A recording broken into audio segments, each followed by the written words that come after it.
Hello viewers, my name is Dipanshu and welcome to the Learnology Coding.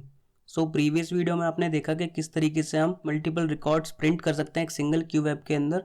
And आज हम इस video में देखेंगे कि किस तरह से हम रन टाइम पे फंक्शन कॉल करा सकते हैं जब हम किसी भी रिपोर्ट को प्रिंट करते हैं। मीन्स अगर हम चाहते हैं कि जब हम प्रिंट करें क्यूब रिपोर्ट को उस टाइम पे वो फंक्शन कॉल हो और हमें लेटेस्ट वैल्यू मिले हमें, तो उस केस में हमें क्या करना होता है, हमें जो भी फंक्शन कॉल कराना होता है उसको हम एक वेरिएबल में लेते हैं एक्सएमएल के अंदर और वेरिएबल में सेट कर लेते हैं।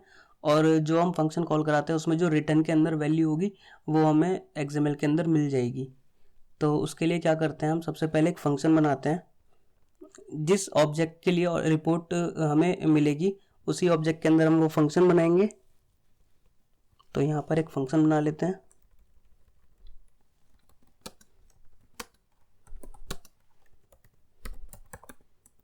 Get values in report and इसके अंदर हम कुछ भी ले सकते हैं। हम नॉर्मल वेरिएबल ले सकते हैं, डिक्शनरी ले सकते हैं, लिस्ट ले सकते हैं, टपल ले सकते हैं। जो भी हम रिटर्न में कराएंगे वो हमें एक्सएमएल के अंदर मिल जाएगी। तो हम यहाँ कुछ भी बना सकते हैं। सपोज यहाँ पर हम एक डिक्शनरी बना लेते हैं और उसके अंदर कुछ भी वैल्यू लिख सकते हैं। सपोज फर्स्ट, उसकी वैल्यू होगी 1, सेकंड उसकी वैल्यू होगी जो भी हमें रखनी होगी 2 एंड थर्ड। सपोज हम चाहते हैं इसके अंदर कोई स्ट्रिंग जाए तो हम यहाँ पर लिख देते हैं थर्ड वैल्यू। एंड अगर हम चाहते हैं कि वेरिएबल के अंदर जो वैल्यू हो वो भी एक इटरेबल ऑब्जेक्ट हो, like tuple, list and dictionary, तो वो भी हम कर सकते हैं।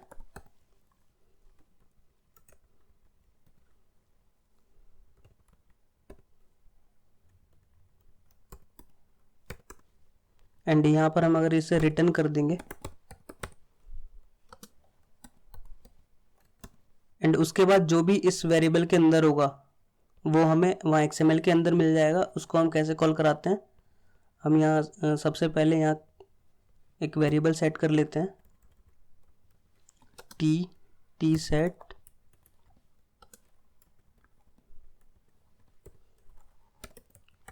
Values and T value is equal to, यहाँ पर वो फंक्शन कॉल कराएंगे हम ओ डॉट उस फंक्शन का नेम और यहाँ कॉल करा देंगे तो हमें ये वैल्यू मिल जाएगी। ये हमने गेट कर ली रिपोर्ट के अंदर। एंड वैल्यू अगर हमें व्यू करानी है फंक्शन के अंदर जो भी हमें रिटर्न में मिला है उसके लिए हम क्या करेंगे, T hyphen ESC is equal to में वैल्यूज लिख देंगे। तो हम कहीं भी उसको प्रिंट करा लेंगे। सपोज सबसे लास्ट में हम अगर प्रिंट कराएं टेबल के बाद, यहाँ हम प्रिंट करा लेते हैं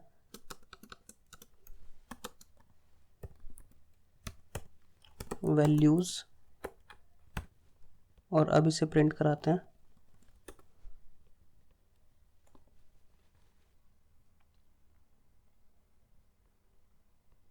एंड जब हम प्रिंट करेंगे रिपोर्ट तो हमें रिपोर्ट के अंदर वो वैल्यू मिल जाएगी। तो यहाँ पर हमें जो भी हमने फंक्शन के अंदर रिटर्न कराया था वो हमें यहाँ मिल जाएगा। अब हम चाहते हैं कि सपोज फर्स्ट की के अंदर जो वैल्यू है 1 उसको ही गेट करना है। तो हम उसके लिए क्या करेंगे, हम इंडेक्सिंग यूज कर लेंगे की के थ्रू। तो यहाँ लिखेंगे फर्स्ट और अगर हमें सेकंड के लिए करना है तो हम सेकंड के लिए कर सकते हैं और अब प्रिंट करते हैं क्या आउटपुट आता है। तो यहाँ रिफ्रेश करते हैं और अब चेक करते हैं हमारी रिपोर्ट के अंदर क्या आता है आउटपुट।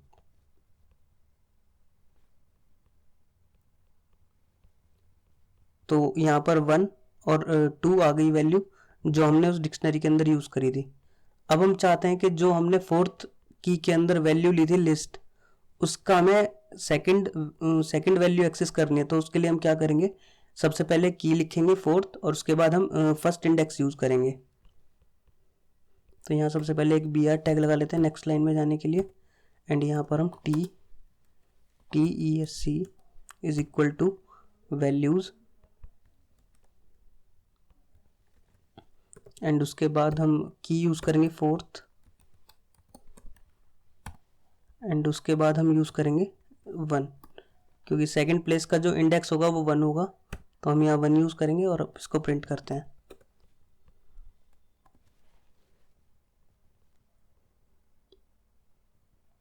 यहाँ पर प्रिंट करके देखते हैं और अब आउटपुट क्या आता है। सो यहाँ पर हमारा जो सेकंड वैल्यू थी वो यहाँ पर आ गई, जो उस डिक्शनरी के अंदर थी। अब हम चाहते हैं कि जो लास्ट वाली वैल्यू थी थर्ड पोजीशन पे, मीन्स जिसका इंडेक्स 2 था, उसको अगर प्रिंट करना तो क्या करेंगे, उसके लिए यहाँ पर 2 कर देंगे और फिर से अपनी प्रिंट करेंगे रिपोर्ट, और यहाँ पर रिफ्रेश कर लेते हैं और अब यहाँ पर प्रिंट करते हैं। सो यहाँ पर अब लास्ट वाली वैल्यू जो थी वो मिल गई यहाँ पर।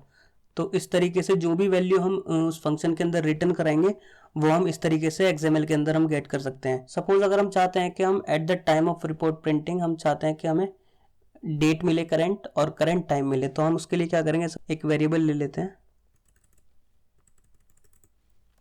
करंट डेट,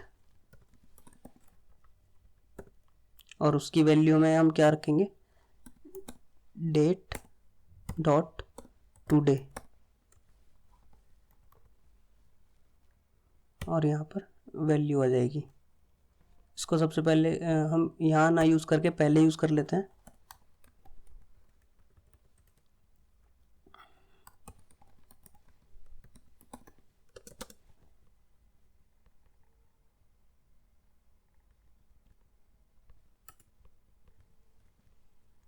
और अब इस वैल्यू को यहाँ रख लेते हैं और नेक्स्ट हम यूज़ करते हैं करंट डेट एंड टाइम।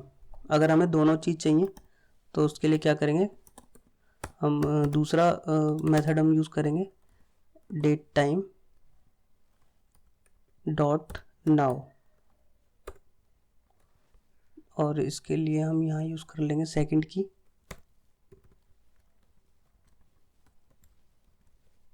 और अब यहाँ रिटर्न करा देंगे हम यहाँ वैल्यू। और अब हम चाहते हैं कि यहाँ पर इसे गेट करें, तो हम उसके लिए यहाँ वैल्यू चेंज कर देंगे,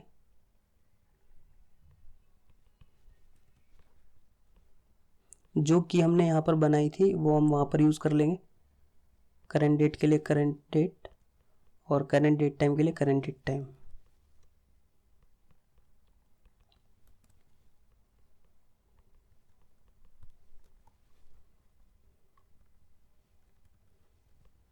सो अब यहाँ पर प्रिंट करते हैं।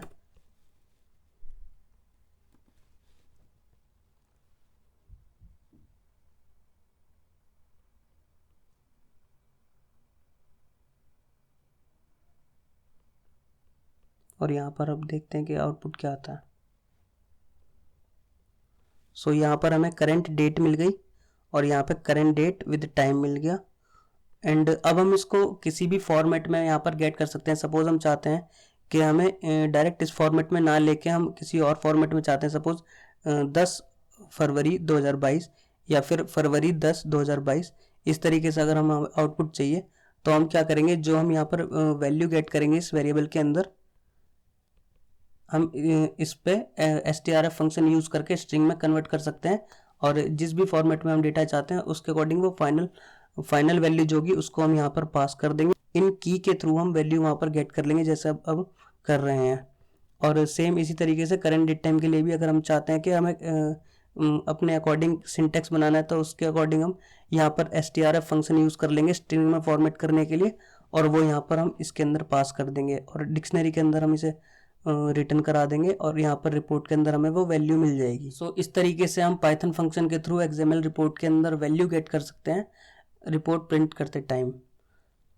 सो इस टॉपिक से रिलेटेड अगर आपको कोई भी क्वेश्चन हो, कोई भी क्वेरी हो, आप मुझे कमेंट बॉक्स में बता सकते हैं।